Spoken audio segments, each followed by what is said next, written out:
All right, this is the retirement plan I am shooting for. All right, this is this is gonna rock your world, man. Rock your world like a hurricane. I was talking to these folks yesterday from Tejas, just good folks, and man, I want to mimic them without question. All right, they got a couple kids out of the house. Kids are squared away. The house is it's just freaking awesome, man. It's perfect in my opinion. All right, so let's dive into this.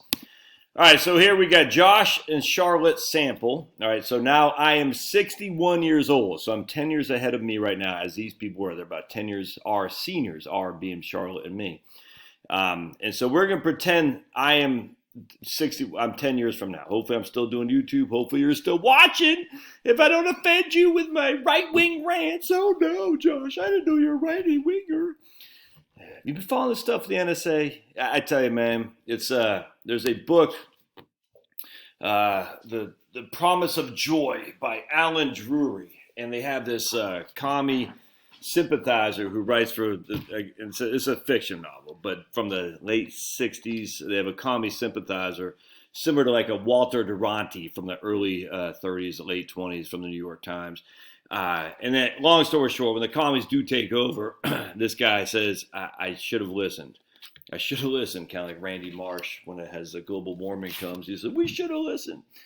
I should have listened, man. I should have listened to what the deep state was. And I thought the deep state represented by CIA and the FBI was righteous back when our guys were in charge under George W. Bush. And then I realize it's not. It's literally a deep state. It's way deeper than Obama, way deeper than Biden, way deeper than Trump, and it's not good, man. It's not good. It's no accountability. And if you think it's because you're going to vote for a right winger or a left winger to solve the deep state, I tell you, man, you're wrong. You're wrong. The deep state is is omnipresent, if you will.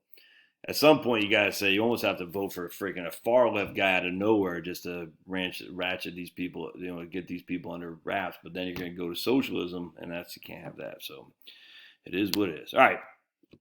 So as long as we're still not in the grasp of the deep state and just doing small time YouTube channels, I imagine we'll be left alone. But who knows?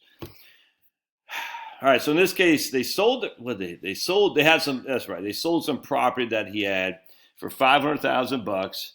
They just bought a boat. All right, they just bought a boat, and they got so basically this guy, he'd been scoring away money. He had some stock options. That's what it was. He had stock options. He has some stock options. He has sold. He doesn't invest in the market. He saw what happened in 2001 and 2. Then again in 2008, he said, "I'm never investing in it again."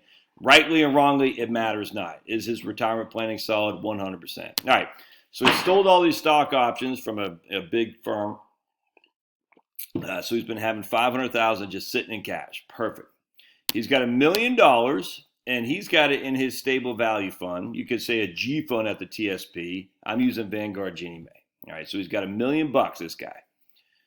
All right, they got a house that's worth $370,000. So they live in Texas, not Georgia. It doesn't matter.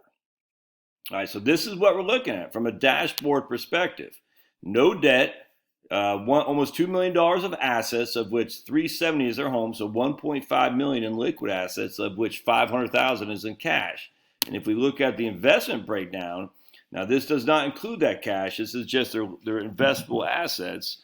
You can see it's 100% bonds, which is I'm only giving you a 2.4% rate of return with a 4.8% standard deviation. So basically, your standard deviation on a Monte Carlo analysis with 3 standard deviations. Let me just explain. So that means 99.8% of the time with this rate of return, 2.4, you'll get, let's see, 2.4, about 17, roughly 17 and a half on the positive or 12 and a half on the negative. Hope that makes sense. So 99.8% of the time, you'll get a negative 12 and a positive 17, roughly, give or take.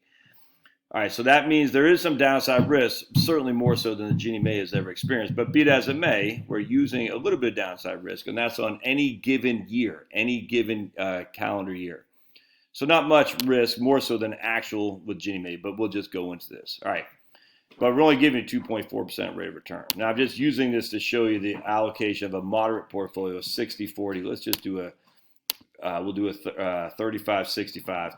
We're only giving you basically a 4% rate of return there with a roughly 7% standard deviation. So if we use this as a target, 7% standard deviation, you times that by 3, that's 21%, plus 4, that's 25% on the high end, 21% minus 4, that'll be 17% on the down. So we got, 21 and 17, 21, whatever it was, 15 and 20, something like that. It's 25 on the up and 20 and 17 on the down. That's what it would be. So if we go to a conservative, like a Wellesley fund, 25% on the up, 17 on the down on any given year, 99.8% of the time, unless we have some kind of black swan, which we certainly could. All right. Now the drawback here is his tax allocation. It's all in deferred accounts other than his cash. Now that's the important thing. All right. So now we're sitting there thinking, oh my goodness. Now remember, this is just for your investments. Does not include cash. All right. So I hope that makes sense. So now we're going to go to profile. And that's our profile. So we're going to be living until we're 90 years old. All right, so you can see planning horizon 90. All right, so Charlotte is 57, I'm 61. We're going to go to savings. We're not saving because we've already retired. Or we both retired in January of 2020. So frankly, it won't matter. All right, so because we're already retired. All right, so our income needs here. So what I've done here is I've created our income, Social Security. Charlotte will get $1,500 at her full retirement age of 67. I'll get $3,000 at my full retirement age of 67. But I'm going to wait till I'm 70 to take it because I'm 4 years older than Charlotte and I'm a man, so I'm certainly going to die before she does. So I want to leave her the biggest benefit I can. But notice between us, 1,500 plus 3,000, that's 54,000 a year, mis amigos, right? Mis amigos, Spanish speakers. So that's $5,500 a month, dudes. $4,500 a month, dudes. 54,000 a year when I'm 70 years old. So in 9 years between Charlotte and me, we're going to make 54,000 a year in Social Security. All right. So the question is, will that cover what we need? So we're going to go to goals, and you see I got go-go years. I'm spending $5,500 a month in go-go years, but that does not include health care. See, your Fitty dropped the ball. I'm spending $500 a month in health care. All right. Can you hear that? He dropped the ball. He's got a little crossball. He's bouncing like a basketball. I love these dogs. Now, the interesting thing is I think I'm overestimating expenses because let me tell you what this guy's doing, man, he and his lady, it's just freaking awesome people. He drives she drives a 2014, I can't remember, Toyota, something like that. And he drives a 2015 Lexus, which he bought used or something like that. But anyway, they're going to drive these cars forever. And it's funny because when I went to Maine, my man, I don't want to say his name, but he had this fancy schmancy good time rock and roll Lexus. I was like, damn, dude, you don't, because this guy took me sailing. I'm thinking, damn, you don't watch my videos because you're driving this fancy schmancy good time rock and roll Lexus. It was freaking pimped out. It had everything. It was fantastic. And I was like, I say, hey, what year is this car? He says a 2009. And I could, or something like that. I said, what? It was fancy schmancy, dudes. Leather, all the stuff. I said, what? He paid $9,000 for it. He got off some guy in Arkansas or something like that.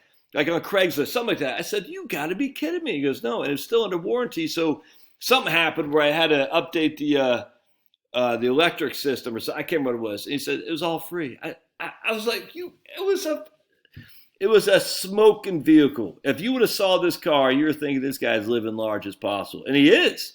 But he wasn't living large as possible from a bank account. He's living large as possible because he negotiated the hell out of that car. It was fantastic. I was like, damn, I couldn't believe it. Anyway, all right. So we want to live on $5,500 a month plus health insurance. All right. So plus health insurance, $5,500 a month. And I think we got, if we go to net worth, let's go to our home. They live in Texas. Yeah. So we got property tax a little bit more expensive than that. We'll say $5,000 a year. Yeah, there we go. Good. All right. Good. There we go. So we're just going to say one of their income need or expenses is property tax. Now, our goals are $5,500 a month, and our party is 1999, 10 years. So we're going to live off $5,500 a month, until 2030. So for the next 10 years, this is our living large retirement years. All right. Now, after that, when I'm 70 years old, yeah, and Charlotte's 67, we'll probably wind down a little bit. So we'll just go down to $5,500 or $4,500 a month.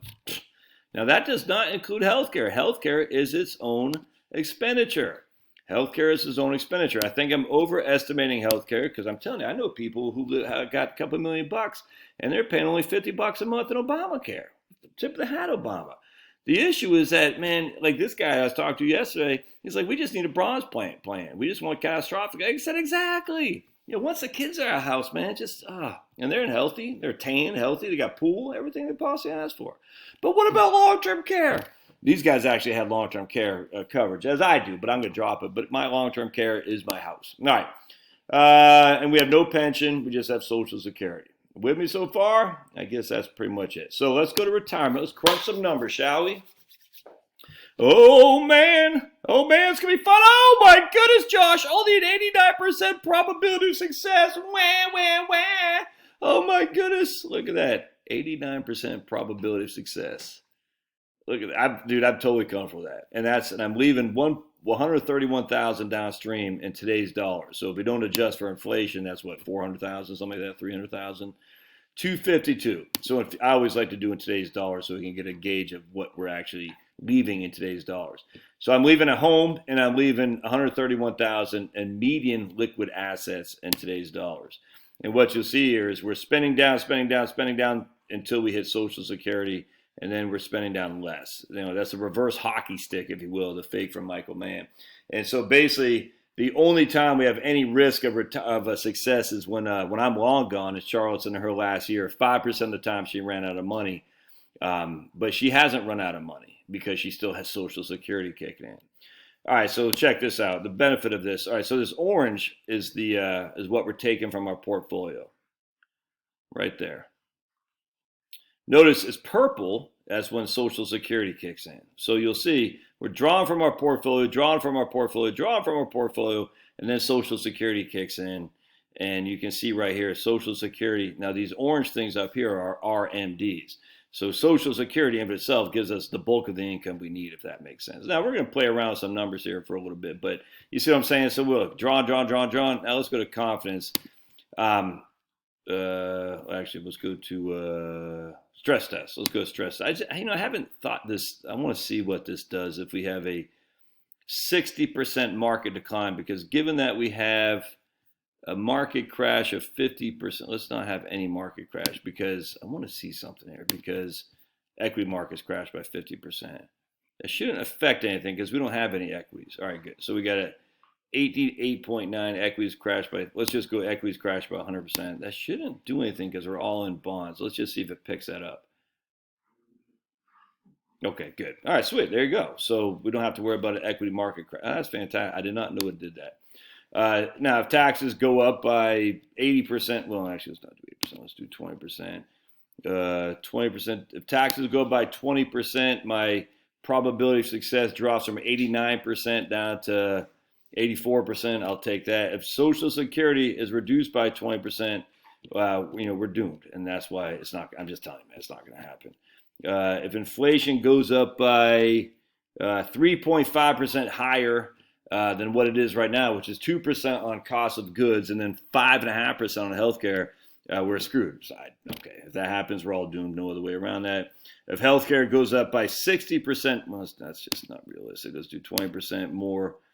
If healthcare goes up by 20% more than what which is a 5.5% increase right now, so that'd be 7% year over year. Then we only have a 50% probability of success. Look, man, you can do this until you're blue in the face to say, "Oh my goodness, I can't retire." I do what you gotta do. It bores me because I'm sitting there thinking you're probably not going to live that long. But be it as it may, hey, try to do a video there, big boy.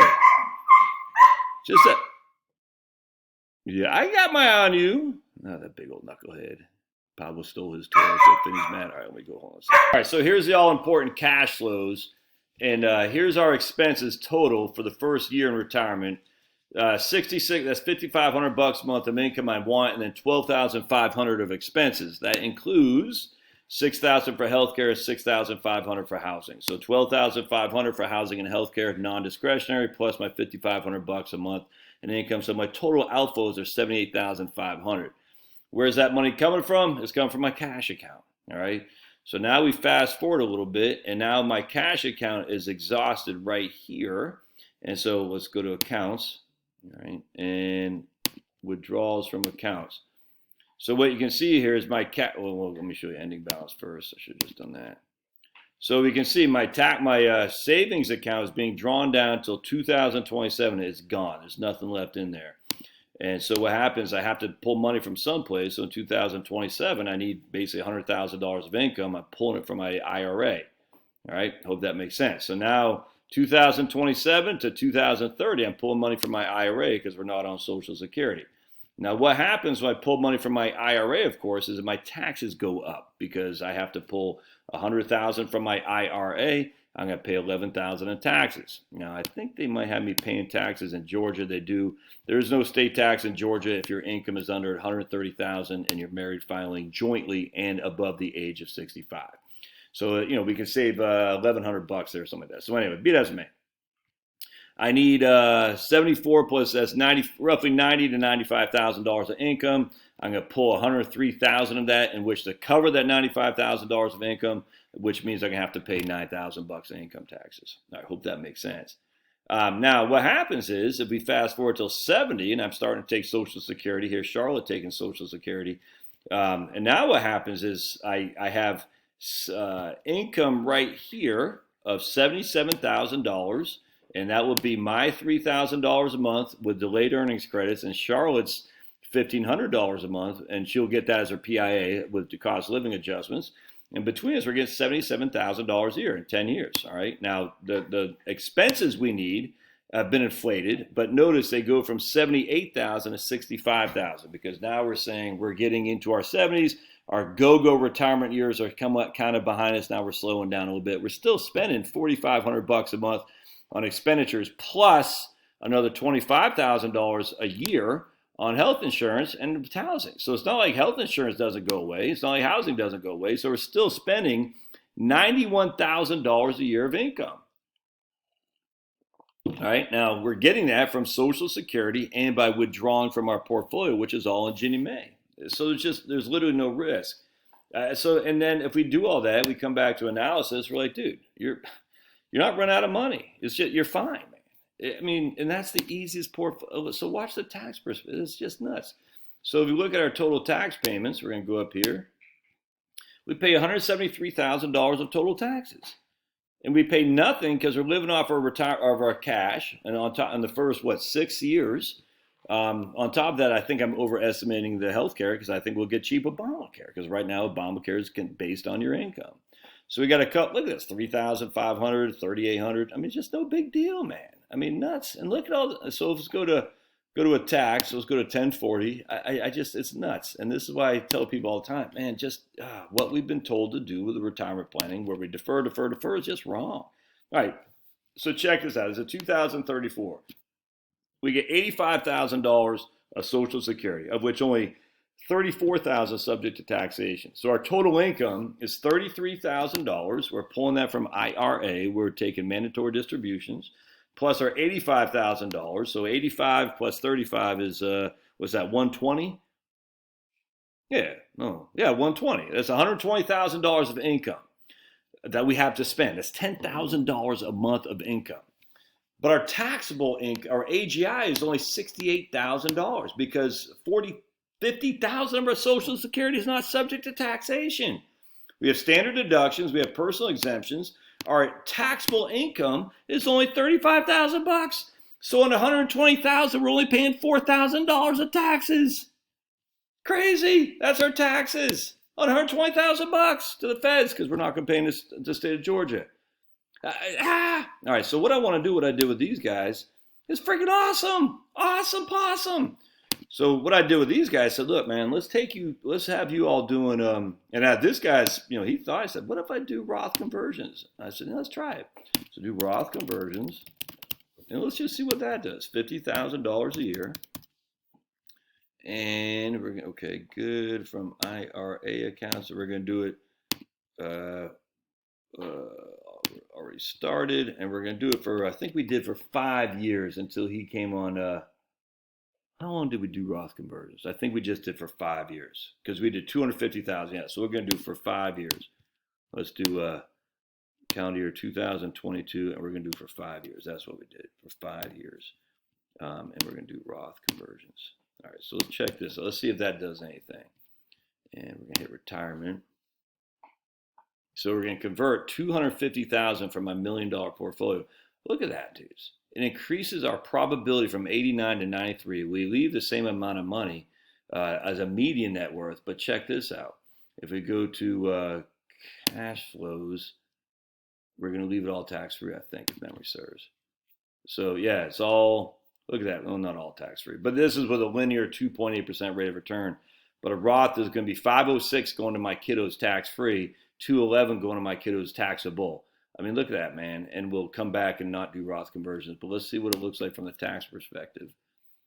And that might be a little bit too much, but here we're doing Roth conversions. Let's just go to current, and that's the widow's tax trap right there. Not much there, but you know, we'll come back to that anyway. So we might not be doing enough in Roth conversions. All right, so right there, we're running. So what's happening here is we're running out of cash. That's what it was. Let me show you what I'm talking about. We're running out of our cash portfolio, and thus we're having to live off our IRA and simultaneously doing Roth conversions. Yeah, we don't want that. So what's happening here is we're going to have, let me show you, I'll show you what I'm talking about. Then we're going to go to tax, and that's going to be 20. Let's just show you 2022. We have Roth conversions of 50,000. All right, Roth conversions of 50,000, and we're living on our cash. All right, so our tax is only $2,700. So we're paying $2,700 for the privilege of doing 50,000 Roth conversions. That's a slam dunk. Now we fast forward to 2025, 2026. Now let's go to 2020. That's about right. 2020. Let's do 2027. Yeah. So here we go. Here we're pulling $105,000 out of our portfolio. I don't think we're doing Roth conversions in 2027. Let's take a look. I bet we're not. We should be done with that. But the reason our taxes went up is because we have to live. We need money to live on. And we're going to go to accounts, and we're going to go to net cash flows. Yeah, so we stopped doing Roth conversions, but here we're just living off our IRA at that point. That's interesting. All right, so that works like a charm though, because look, we don't want to. Is what I was doing with these other people. I was doing Roth conversions simultaneously while they're living on their IRA, and that didn't make sense. And the reason that didn't make sense is because it put them in a way high. Basically, they're double dipping. They're taking money out of their IRA to pay taxes on, in which to live on, and they're taking money out of their IRA to pay taxes on to do Roth conversions. Don't do that. That doesn't make sense. But in this case, still look at that, man. $250,000 is being moved from my traditional IRA into my Roth, and what that means is if we go to cash flows. Let me show you what I'm talking about here. Our tax payment goes way down. Remember, it's like 4 or 5. Look at this, man. And we're paying, and when I die, Charles left with all that.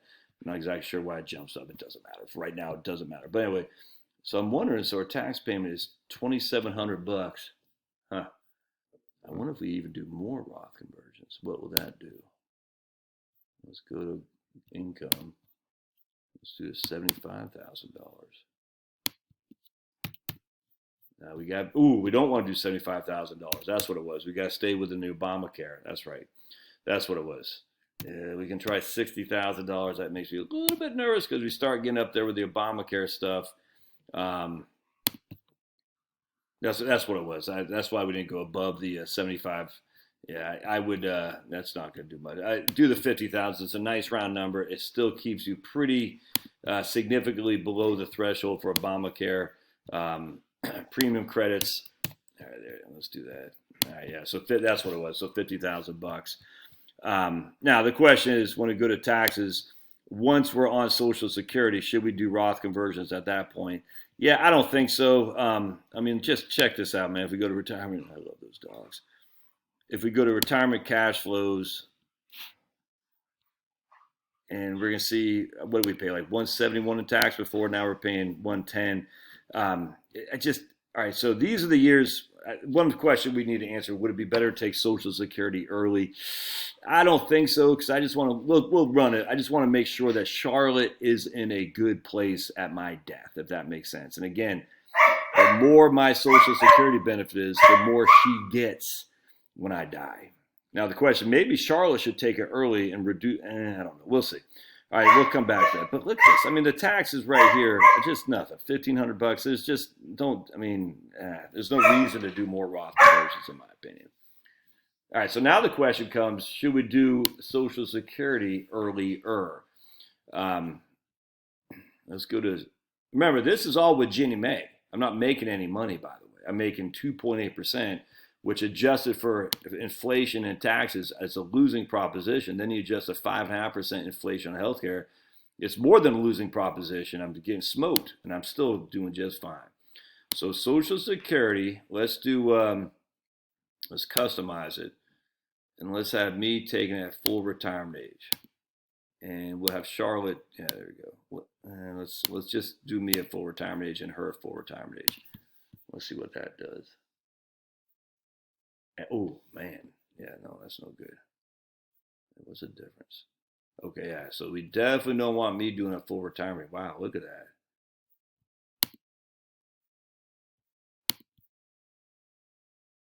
That's weird. They start putting these, all right, cool. So that proposed plan, what is a current plan? I don't like it says current plan. But anyway, that proposed plan, if I take it at full retirement, let's just look at cash flows. If I were to take it at full retirement age, that's not going to do me right, man. Let's go to proposed plan. All these different current plans. I don't get that. So proposed plan. Yeah, look at that. Take it at full retirement age. That's not good because I'm going to leave Charlotte less.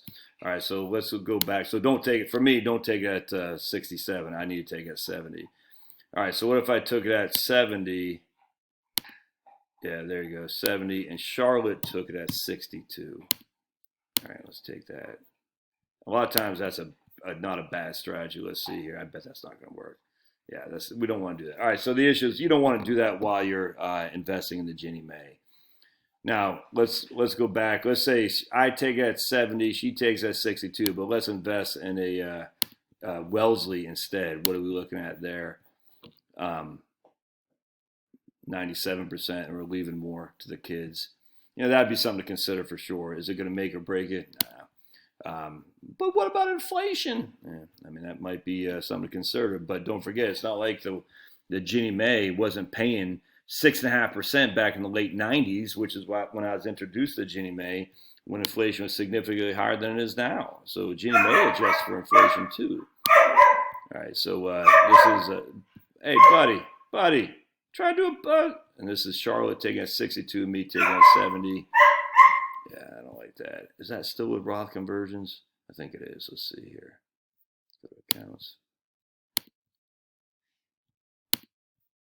Yeah. All right. So that doesn't make sense. So we don't want to do that, man. So basically the strategy is, because we're only getting 2.8% a year on our Ginnie Mae, is for me to take Social Security at 70, Charlotte to take it at her full retirement age at 67, if we're going to stay invested now in the Ginnie Mae. Now, if we're going to do Roth Conversions, and we're going to do Wellesley, if we're going to do Wellesley, that changes everything. It gives us a 97% probability of success. That's all the same, if you ask me. But we have more money to play with later on, so that would make sense for sure. Is Roth Conversions going to make or break you? Let's go to proposed plan with a Wellesley. So here's Wellesley. Because we have a little bit more aggressive of a portfolio, we're going to pay more tax, but we will have more money as well. Anyway, so that is that's the retirement plan I am shooting for right there. It doesn't make it right or wrong. It just means for sleep at night, this is my sleep at night retirement plan. I tell you, man, this is what I am shooting for. And if I could get here, look, we're not even doing a reverse mortgage. It's just, aim for this. All right, love to hear your thoughts. Put comments down below and the diddly do. Thanks now.